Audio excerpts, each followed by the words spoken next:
Well, good morning, Bayshore. Good to see you. What a great worship time we had this morning. Didn't you love our worship time with the band? They did a great job. Thank you for being here at Bayshore this morning. We're so glad you're with us. We're finishing up our series today, Tough Times Don't Last, but tough people do. And some of you have been here for all 4 messages, and you have perfect attendance in this series, so thank you so much for being a part of this. I want to say hello to some people that are listening online right now, that listen all the time. Ron and Robin Irwin, love you guys. I live in the Fenwick Island area, and just love you guys so much. Gary and Robin Hall, Brenda, Jewel, and Lily and Mary, thank you for listening all the time. And also Heather and Doug Collins. Heather's birthday is today, so happy birthday, Heather. And also my good friend, Greg Hudson.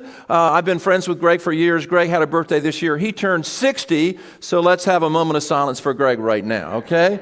So anyhow, also I want to welcome the radio station WGMD 92.7. We're on this station all the time now, so we're so grateful for you guys that listen to that station. So we're grateful to be a part of that. And let's give a big applause for our Fenwick Island campus right now. We love you guys.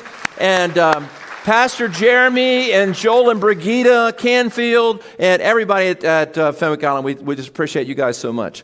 So we're in this series, and this series has been about how to get through tough times. And we've been looking at the general tough times, like the pandemic we're going through right now, and those kind of things. And we talked about history, how historically Americans have had very, very difficult times that they've gone through. And so we've been talking about different types of hard times. Last week we talked about the hard time of feeling outnumbered when you're in a culture that's becoming more and more secular, and you feel like you're like a sort of an outnumbered person as a believer and that type of thing. So we talked about that last week. So this morning we're going to talk about our last type of tough time, and we're going to talk about this type of tough time. The tough times that you're going through that you caused. Some of our tough times have our fingerprints all over them. That means that our tough time really is connected to poor decisions that we have made.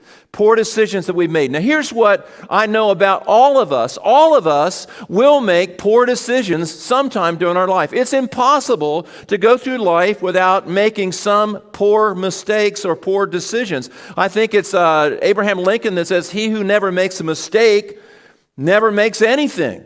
So when you're going through life, you're going to make some mistakes and you're going to have some failures. But some of our tough times happen because of decisions that we've made, and we're in a pickle, we're in a mess because of something that we said, something that we did that put us in the situation that we are in. Now here's the principle. The principle is good decisions bring good consequences. Bad decisions bring bad consequences, but every decision has consequences. So that's important for us to remember that. Very important for us to remember. And so sometimes the things that we're going through are directly connected to something we did wrong. Now, I feel like that is the hardest tough time to get through. So not only are we dealing with the crisis at hand, but we're dealing with the guilt about ourselves, putting ourselves in that situation. We know we're the only one to blame. And so not only are we trying to work through that situation, but we have this sense of shame and guilt because of the decision that we made. I remember when I was just a young guy, growing up at my house in Seaford, maybe 13, 14 years old, when my mom and dad would leave the house, we had 2 cars, they would take off and they would leave and go somewhere. We had this big Chevrolet Impala station wagon. And when they would leave, I knew they left the car keys under the seat of the car. So whenever they would leave, I would get in that car and I would drive it up and down the driveway. And I'd had the biggest time. I was 13 or 14 years old. My heart was beating. I know I shouldn't be doing it. And that made it more and more exciting. And so I was just like doing this really, really taboo thing. And when they would leave, and I would ride up and down the driveway. And one day I went to park the car. They always parked it under a big maple tree that we had there. And when I went to park the car, instead of hitting the brake, I accidentally hit the accelerator and I ran into the side of the house. And I mean, I did some big damage. Now, if you anybody remember asbestos shingles. Does anybody remember asbestos shingles? They're like kind of made out of clay. They're just terrible. And that car hitting that corner of the house just devastated the house, the corner. And so I backed the car up. The car, those things were made like tanks in those days, so it didn't bother the car. But the house was in serious trouble. So I started to try to repair the house, and I got my dad's tools out, and he had some asbestos shingles left over, and I was trying to fix it. And it was a disaster, and I just gave up. And when my dad came home, I had a tough time. There were some tough times that I went through. And those tough times in that situation had directly to do with my decision, that I made a poor decision. Now, those are the hardest, tough times to overcome, because you feel like, I'm in this situation. I've made this decision because I've made this mess for myself, and how can I get any better? So let me talk about a couple different types of tough times we can go through. Here's one of the tough times that we can cause.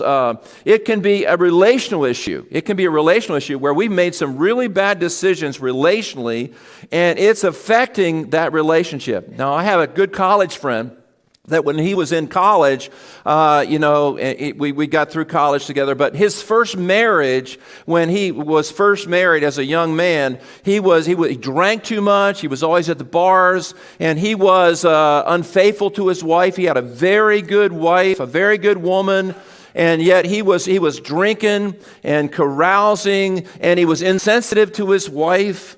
And she ended up leaving him and had an affair with her boss and left him. And it broke my friend. It broke him. He was broken, and he began to weep and cry, and he was just broken inside. And so it was the thing that brought him to Christ. But his marriage failed because of his decisions. And he recently, after that, not too many months after that, after he found the Lord, he was discipled. He met another young lady, and was a Christian lady, and he ended up getting married, and they've been married for 40-some years. But his troublesome time was connected to his behavior. So sometimes we can have a relational issue. It doesn't have to be a marriage. Sometimes a relationship that we have, that we've said some things or done some things, and it's caused a schism in a relationship. And when you say something you shouldn't say, Proverbs says that reckless words are like sword thrusts. And sometimes you say things that can cause a breach in a relationship, and it's hard to get that fixed. Somebody said that, words are like toothpaste. Once they get out of the tube, they're hard to put back in. And so maybe it's that type of thing. Maybe it is financially. You made some really bad decisions financially, and you're in a troublesome situation because you've borrowed too much, and you called Dave Ramsey. You were so hopeless, he hung up the phone on you. You were just really not doing good because you were irresponsible financially. So sometimes we can get in those type of situations that can cause us. It could be that maybe you're in a situation where you had an opportunity to get a good education. Your parents sent you to college, and you sort of squandered that. And now you're at a situation where you can't get a good job. You're not well trained because you didn't do well during those times. So some of our troubles sometimes are directly connected to us. Say this with me. Some of my messes have my fingerprints all over them. So how do you overcome trouble that you've caused? Now, here's a great story in the Old Testament where King David, he wasn't king yet, but he was on his way to become king, where he had caused some big problems for himself. 1 Samuel chapter 30, verses 1 through 6 is a story where David has been running from King Saul. King Saul is jealous of him, and so David's been running, and he's been doing this for years, and he finally gets to the point where he's tired of running from King Saul. He's been hiding in caves, he's been living in the mountains, and he's been a fugitive. He's constantly running, and he gets tired of doing it. And so David decides what he's going to do. He's going to defect to the Philistines. He's going to go to the Philistine country where Saul can't pursue him anymore, and he can kind of hide out among the Philistines, which the Philistines were the chief nemesis of the Israelites, and David decided to do that.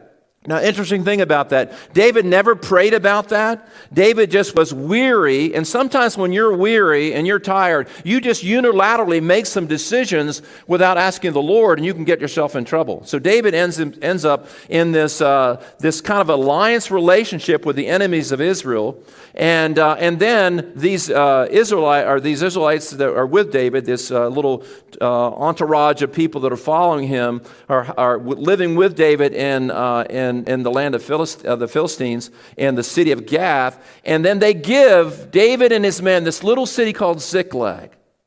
And then what happens is the Philistines decide to go to war against Israel, and they have David and his 600 men come with him. Come with the Philistines to go against the land of Israel, which put David in a big problem because now he's not only allied with the Philistines, he's going to war against his own people, and he's got himself in a mess. It's gotten really complicated for David. And so he leaves the city. There's this little city that the Philistines gave him. He leaves the city of Ziklag, and in the city are all his wives and all of his children and all the wives and children of David's men. And so David is making two mistakes. The first mistake was he got allied with the Philistines. The second mistake is he's going to war with the Philistines. He takes all of his men away from the city, and he leaves the city unprotected. So it was a very, very stupid thing that David did. And here's what happens. It says in 1 Samuel chapter 30, verse 1 through 6, David and his men reached Ziklag on the third day. The Philistines had rejected them, sent them back. And so they come back to this city. They come back to the city of Ziklag. Now the Amalekites had raided the Negev and the Ziklag. They had attacked Ziklag and burned it, and had taken captive the women and everyone else in it, both young and old. They killed none of them, but carried them off as they went on their way. When David and his men reached Ziklag, they found it destroyed by fire, and their wives and their sons and daughters taken captive. So David and his men wept aloud until they had no strength left to weep. David's two wives had been captured, Ahinoam and Jezreel and Abigail, the widow of Nabal of Carmel. David was greatly distressed because the men were talking of stoning him. Each one was bitter in spirit because his sons and daughters, but David found strength in the Lord his God. So David is in a mess that he made. He's in a predicament that he's created. Two bad decisions. First bad decision was going to hide with the Philistines to start with. God never told him to do that. He just decided to do it. Second bad decision, strategically, he left the city unprotected. And while he's gone, these Amalekites come and they take and they capture David's family, capture the family of his men, and they burn the city down. And so David's coming back into a situation that he created. And how do you overcome that? How do you overcome that? Let me just say this to you and to me. We need to all just kind of take this in. Everybody is going to have their Ziklag sometime in their life. Everybody's going to make a bad decision. Let me ask you right now, everybody's listening to me in Fenwick Island, everybody's listening to me at Millsboro, everybody's listening to me at home. Raise your hand if you've ever made a bad decision that brought some bad consequences on your life. We all relate to that, don't we? Yeah, I remember one time when I was a new pastor here, hadn't been here very long. Some of you have heard me tell this story where, I had made a really bad leadership decision the first couple of years I was here. It was something I made. It was just really didn't work out. It was really bad. And I remember, being so discouraged and so distressed from that decision. And I was so guilty and I was so filled with shame. And I felt like I'd made such a bad decision. It was costly to everybody. And I remember making that decision and feeling so depressed. I couldn't even pray. I couldn't think. I couldn't read the Bible. I was just so overwhelmed with that. So one morning I got up early and I came to the old auditorium, which used to be just across from where this building is. And it was early in the morning and the sun was starting to come up. We had this cross behind the pulpit that had a red stained glass window around it, and the sun was coming up, and I'm sitting on the stage in a chair. I'm just kind of trying to pray, and I was asking the Lord to help me, and then I decided, I just need a word from the Lord. I need a word from the Lord. And I remember, I never recommend this as a way to read the Bible, but what I did was, I just opened the Bible and put my finger in the Bible. How many have ever done that? Have you ever just opened the Bible like a fortune cookie and put your finger in and see what it says? Now that you should never do that. That's just like the worst thing. You need to read the Bible and not do that. But I was so desperate, I just opened the Bible and stuck my finger in. And it landed in Job 32:8. And it says, great men are not always wise. Great men are not always wise. How many know that you haven't always been wise? If you haven't always been wise, give me a big amen right now. God is merciful to us when we make bad decisions. Now here's what happens. When you make a bad decision, or I make a bad decision, we have the stress of the situation coupled with that sense of guilt and remorse and regret about the decision that we've made. And so it drains the energy that we need to deal with the situation. So you have to put behind you the regret and the failure before you can move forward. You gotta put the regret and failure behind you before you can move forward. Because if you don't, what happens is you're using up all of your energy feeling guilty, feeling regret, and not being able to channel that energy into solving the problem that you're involved in. I used to have this weed eater. It was not a weed eater, it was an edger that Karen got me for Father's Day one year. One of those little edgers that have the blades on it. It was a gas-powered edger. And she got it for me for Father's Day, and I would use it to edge the driveway and edge the sidewalk so my yard would look nice. And after I had that for a couple years, I don't know what happened. It got a hole in the gas tank. It had this little gas tank, and it got a hole in it somehow, and I didn't know how to patch that hole. But what I did was, instead of patching the hole, what I did was I would put gas in it, I'd start it, and I'd try to go real fast and edge the driveway. And I could get halfway down before it would run out of gas. And, it would take like 5 gallons of gas to do my driveway, And that wasn't very smart, but that was, what I was coming up with at that point, which shows you where I was. I was trying to come up with that solution. But when you have regret, it's like that. Regret drains the energy. It drains your energy and your creativity to deal with something because you're feeling regretful. You have to let go of the past before you can move forward. You have to let go of the past. You have to find forgiveness from the Lord. If you can get reconciliation with the people that you've hurt or people that you've gone through, you've got to let go of the past before you can move forward. There is no way to fully embrace your destiny, to fully embrace what God has for you until you deal with your regret and let your regret go. Now, here's the thing about regret. The thing about regret is it has no benefit. It has no benefit. In fact, when you think about, in my mind, there's 2 types of guilt. There's 2 types of guilt. And psychologists will tell you that all guilt is bad. And I would disagree with that. I would say that there is good guilt and there's bad guilt. And we don't even like the word guilt, but some Christians, they primarily use the word conviction instead of guilt, good guilt. But I like good guilt and bad guilt. That's my mind, that helps my mind. I can think about it that way. And here's what good guilt is. Good guilt is when you feel guilty about something you shouldn't be doing. You're in a line, you're in a progression toward destruction, and you're doing something you shouldn't be doing, and you feel guilt about that, and that is not a bad thing. To feel guilt about something you shouldn't do that you are doing is appropriate for you to feel that, and that's a very helpful thing. I don't know if you know about rumble strips. These are rumble strips on the side of the highway. If you ever gone down the road, how many have ever gotten on the side of the road toward the shoulder and you hit those rumble strips? You ever had that happen to you?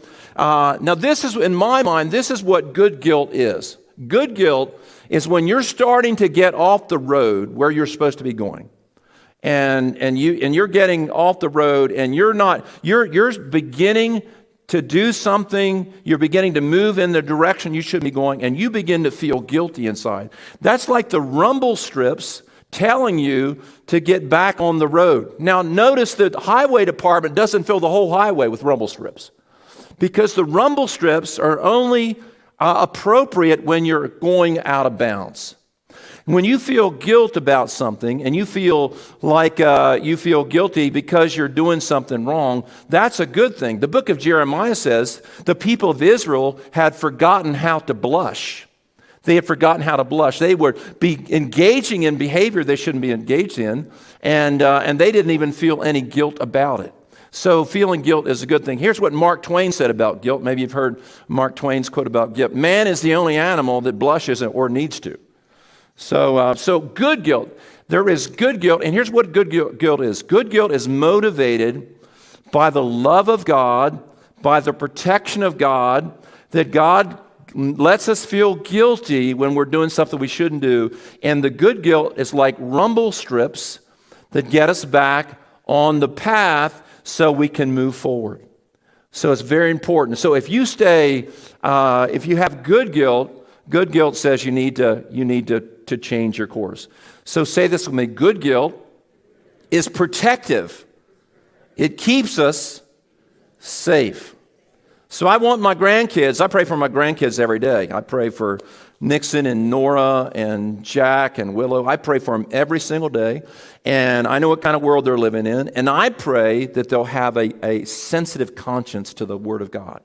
That they'll have a sensitive conscience. Because you can sear your conscience. You can sear your conscience. 1 Timothy talks about it, 1 Timothy 4:2, I think. You can sear your conscience. That means actually the word to cauterize. You can cauterize your conscience. That means if the Lord's convicting you of something you shouldn't be doing, and you keep doing it, and you go against that conscience over and over again, you can sear or desensitize your conscience so your conscience doesn't work.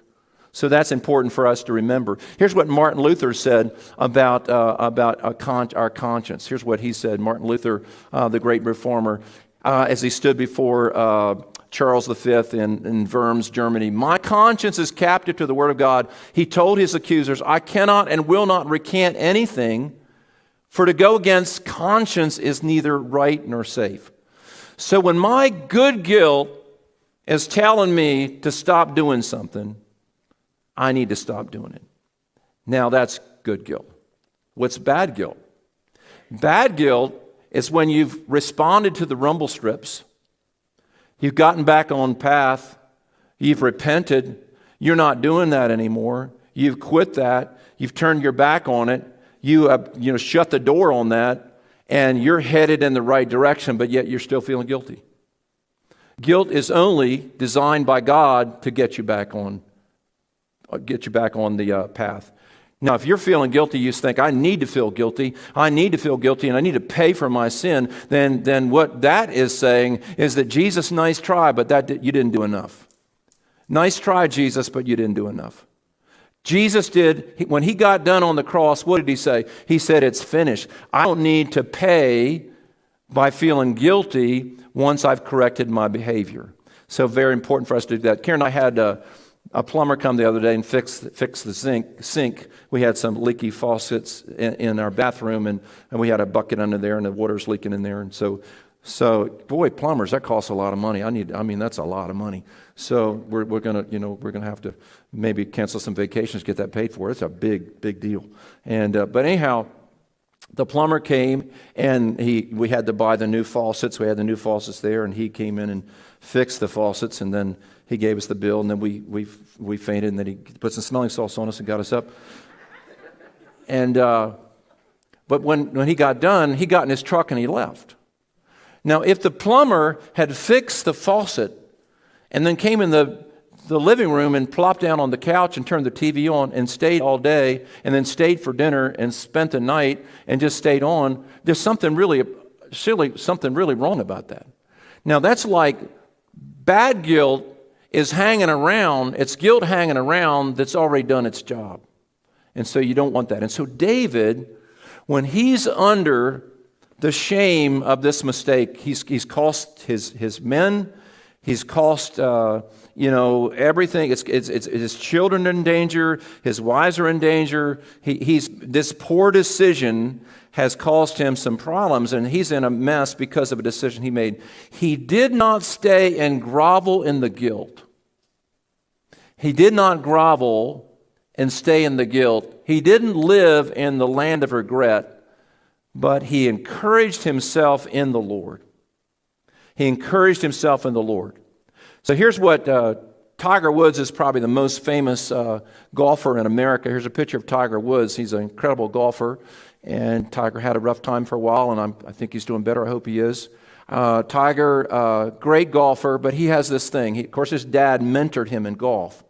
Tiger has this thing. If he makes a good shot, he kind of spins the club, and he kind of like stores that good shot in his mind for confidence. But if he makes a bad shot, he has this thing called the 10-step rule. The 10-step rule. He allows himself to be angry and frustrated for 10 steps into the fairway. So after he hits a bad shot and it goes in the sand trap or goes in the woods, he has 10 steps where he can be angry with himself, frustrated with himself. Boy, that was a bad shot. 10 steps. But on the 11th step, he says to himself, I got to think about the next shot. I got to think about the next shot. So maybe, you've gone through something bad. Maybe you've gone through a divorce. People come to me that they've gone through a divorce, and marriage is a sacred thing and all of that. And I understand what Jesus taught about marriage and what Paul taught about marriage in 1 Corinthians 7. I believe all that, but sometimes things happen in people and they end up, divorced, and they didn't want that. There's things they could control, and people come in my office and they are just so distraught about this, and they're having a horrible time because of the regret and I should have done this, I should have done that, and I always tell them, and maybe this offend you if I tell you this, but what I tell them is a divorce is not the end of the world. It's not the end of the world. The most important thing is, what did you learn about this situation? And you've got to leave the land of regret. You've got to leave the mindset of regret, and you have got to move forward. Say this with me: I cannot move forward until I let go of the past. Say it with me a little louder this time. I cannot move forward until I let go of the past. Now here's what, in the story of David and Ziklag, he encouraged himself in the Lord. His men were wanting to stone David because they knew. Why did they want to stone him? They wanted to stone him because they knew he had made a blunder. He was their leader, and he had left the city unprotected. So they were angry at David, and this is always the case with human nature. When there is a crisis, you always want to find somebody to blame. It's always, you got to blame somebody. It's pin the tail on somebody. That's what happens in a crisis, and they were blaming David, and of course David had, some responsibility for sure in this situation. But David didn't stay under that regret. He didn't stay under that cloud. He encouraged himself in the Lord.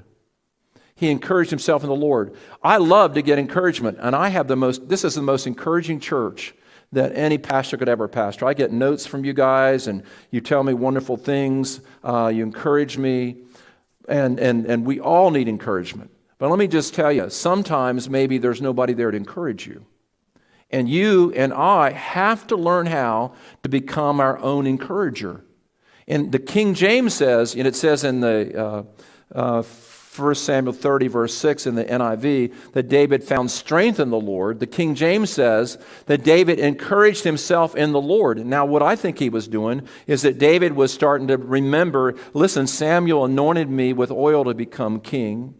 There's a destiny for my life. Even though I made a mistake, that destiny is not ruining my future. I think he told himself, I remember, Lord, when I was facing Goliath and I was going against Goliath and that big giant was trying to kill me, and you anointed me and you gave me help to deal with that Goliath. And Lord, this is just another Goliath, and if you help me to to kill that Goliath. You're going to help me to kill this Goliath and be successful here. And I think he was beginning to replay God's word to him. And he began to say, Lord, you're with me. You have a plan for me. I ask you to forgive me for my mistake, but Lord, now I move on. And so David began to encourage himself in the Lord. When Karen and I, for Christmas, we found all these, in the month of December, I found all these videos that we had. How many remember videos? How many remember VCRs? Just remember, if you remember VCRs, so we found all these videos, these family videos. So I ordered a VCR, which is not hard to find. It's kind of hard to find these days. So I found this company in California and ordered this VCR, which is interesting. That they sent me a note about 2 weeks later and said, we lost your VCR. It's not going to come. And so they sent me a free VCR and sent me money for my inconvenience, which was a really great thing. So anyhow, that's a whole different story. But anyway, I got the VCR. And I started watching, Karen and I started watching all these family movies when the kids were little and when I had hair and all that. Was amazing. We watched these videos and sort of replaying those scenes of our life, and it just made us feel so good. So what David did when he's there and the men are accusing him and want to kill him, David starts playing mental VCRs, mental videos of God being faithful to him in the past, of God taking care of him. And I can tell you, I have a lot of mental videos of God's faithfulness. God has taken care of me. God has taken care of Karen. God has taken care of Bayshore. God has taken care of our children. God has taken care and gotten us through all this. God has been faithful. So David encouraged himself in the Lord. So when you're in a spot where you're low, you're at a nadir point in your life where you're low and you're overcome and you're feeling guilty. You did all this and you made a mess of your life. You have to get in the place where you begin to encourage yourself in the Lord, and you need to begin to move forward. Now, after David encouraged himself in the Lord, the Bible says he called Abiathar the priest. And he asked the priest, would you seek the Lord for me to see if I should go against the Philistines? Now, here's what's important in this story is David is correcting his behavior at this point. Remember, he'd kind of been unilateral, not asking the Lord for guidance. Now he's getting things back in line. He asks the priest for guidance, and the priest gives him guidance, and he says, "Yes, you shall, go against the Philistines." And the priest wore this ephod, and inside the ephod were these two little stones called the Urim and Thummim, and one was black, one was white, and they kind of juggled the stones, and he reached in there and pulled out the stone that said, "Yes, you should go after the Philistines." And so David goes after the Philistines, not knowing where to go. But here's the principle. The principle is you have to, at some point when you're living in the rubble of your mistake, you've got to proactively get up. You've got to begin to move forward in your life. And so David began to move forward, and he did not know where to go. He didn't know where the Philistines were, but he brushed himself off, and he started moving forward, and he started going toward, where he thought maybe the Philistines were. And as he's moving forward, he finds this Egyptian slave that's been abandoned by the Amalekites that had taken over the city, the enemies of David that had taken his wives and his children. And he found this Egyptian that had been abandoned, and the Egyptian slave knew exactly where the Philistines were. And here's the principle. The principle is God blessed David's proactive behavior as he began to move forward. God put things in his path to help him put his life back together. And you never, some people are just waiting for things to get better. They're sitting, in their chair, and they're just wringing their hands, wanting things to get better. And they're asking God to show them what to do, to give them everything in advance, to show them how everything's going to work out in the next couple of years. And I'm here to tell you that God just doesn't normally work that way. God gives us guidance as we're moving towards something. A parked car does not need steering. If you're sitting and you're just sitting in your grief, you're sitting in your sorrow, you're sitting in your regret, you're sitting in your guilt, then you're probably not going to hear the Lord. But when you pick yourself up and you say, "I'm going to move forward. I'm gonna move forward, and I'm gonna go back to school, or I'm gonna begin to be social again and see people. I'm gonna begin to pay off my debts, and I'm gonna begin to be responsible. When you begin to proactively stand up, brush yourself off, and move forward, then good things begin to happen in your life. See, listen, we're not supposed to live in regret. We're not supposed to live in guilt. We're not supposed to live in a sense of fatalism because we're in a situation that we caused. Because God is merciful, God is helpful, not only for things that we didn't cause, but God is helpful for things that we did cause. Here's what Winston Churchill said. You probably heard this quote before. Success is not final. Failure is not fatal. It's the courage to continue that counts. Success is not final. Failure is not fatal. Say that with me. Failure is not fatal. And say this part with me. It is the courage to continue that counts. Would you lift your hands to the Lord right now? Let the Holy Spirit minister to you.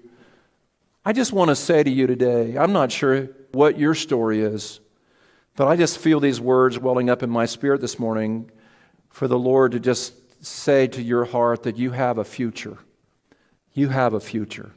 Maybe you're listening to me on the radio. Maybe you're listening to me online. Maybe you're here in person, but you have a future. You have a future. You have not hopelessly wrecked your life. God can put you back together. God can put your life back together. Now, as we lift our hands, the Lord and the Holy Spirit is moving. Right now, I just see the Lord giving hope and encouragement to people. I see the Lord restoring vision. There's people that have lost their vision for the future. They're blind. They cannot see the future, and God's given vision back to people that they can see a future. I pray over our country right now that we've been going through these dark times and many people have lost a vision for the future. They can't ever see a point in time when we'll be normal again. And so, Lord, I pray that you'll give a fresh vision to us as a people, as Americans, as people in Delaware and Maryland. Give us a fresh vision for the future. We thank you, Lord, that you will help us in any kind of troubled time. And just say this with me as you lift your hands one more time, as you lift your hands and say, Lord, say it with me, Lord, I know you're with me. Your mercies are new every morning. You are gracious to me, and you will rebuild my life. In Jesus' name. And everybody said, amen and amen.